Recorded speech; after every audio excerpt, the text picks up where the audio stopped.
Alright, welcome back guys to this little follow-up video about the Acura TL Clutch install. I'm going to kind of talk about what went wrong, kind of what I did to fix it, and then we can see the car working. So first thing I did, which is different from the first time I took the transmission out, is I did not drop the subframe. As you can see, it's still right there. All I did was I took the transmission and I just I unbolted everything I needed to, axles and everything down below, and I just kind of pushed the transmission out of the way. So you can kind of see I got a little bit of room to deal with here. And so I was able to take the clutch pressure plate and friction disc out. And what I did is I took my digital caliper and I measured it against the old flywheel and the old pressure plate, which is under my heater here. And I just looked at everything, made sure that they were both exactly the same, and they were. So I just measured again, and everything was within measurements. Now, one of my other thoughts was that the way I installed it was I didn't use that special tool, and my thought was maybe I wrecked it by not using that special tool. So what I ended up doing is I found a video online from Perfection Clutch. They're a clutch manufacturer, and they had a video on how to install the self-adjusting clutch into a Honda V6, which is exactly what I have. So pretty much what they do is you take each bolt on the pressure plate as you're tightening them down, you just do a quarter turn at a time in a cross pattern, which is what I did the first time I installed it, but I don't know, I just reinstalled it with that technique. I was a little more careful. I took a little more time to do the install, and so I have that now installed. And the next thing I need to do or figure out is that squealing sound. And I think I figured it out. As you can tell, I got three release bearings or throw bearings here. This is the original. It's dirty, you can tell. And you can kind of hear, makes a bit of a sound, so you know that one was shot and should have been replaced anyways. And so this is the one that came with the clutch kit, the Luck clutch kit. And when I first took it out, I was trying to spin this, and it actually span kind of hard. Like, you can tell that I can hardly spin this thing.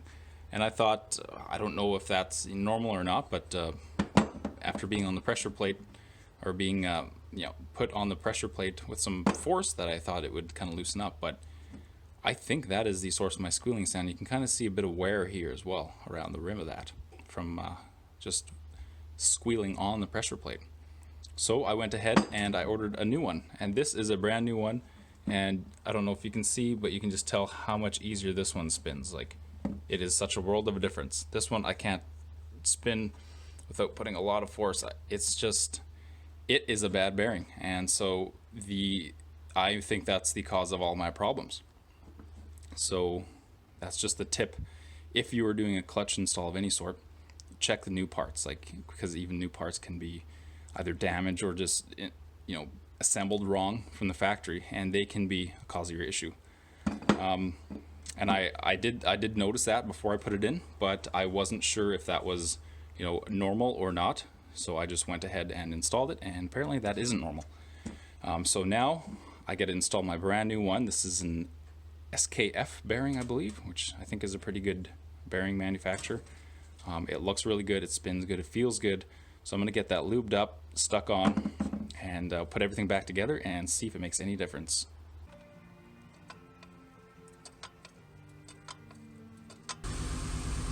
Well guys, finally got it working.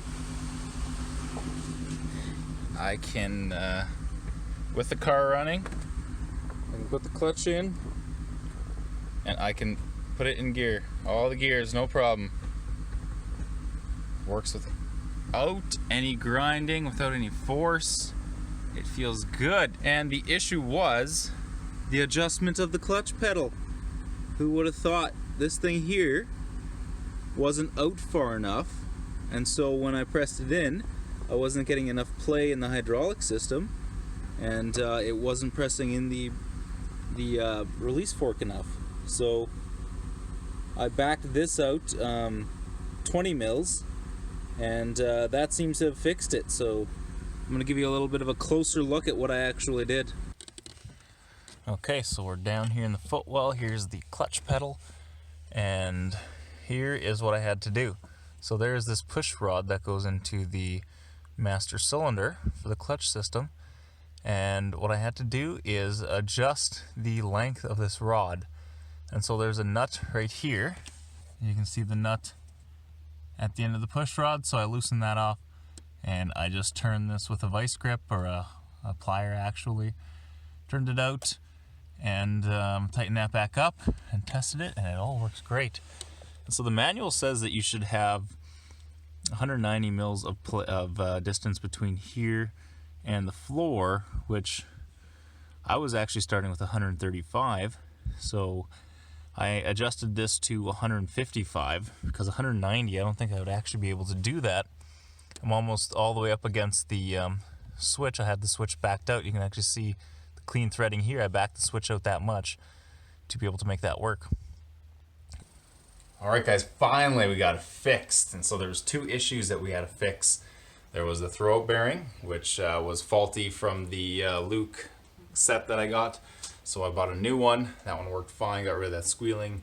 And the second issue was not going into gear, and that was the clutch pedal adjustment. So I'm so happy that we got it fixed, and there it is. That's the wrap up of the clutch job. And hopefully if you guys have any problems, you can try a few things like I tried and get it all sorted out. So thanks for watching this series, and we'll see you guys later.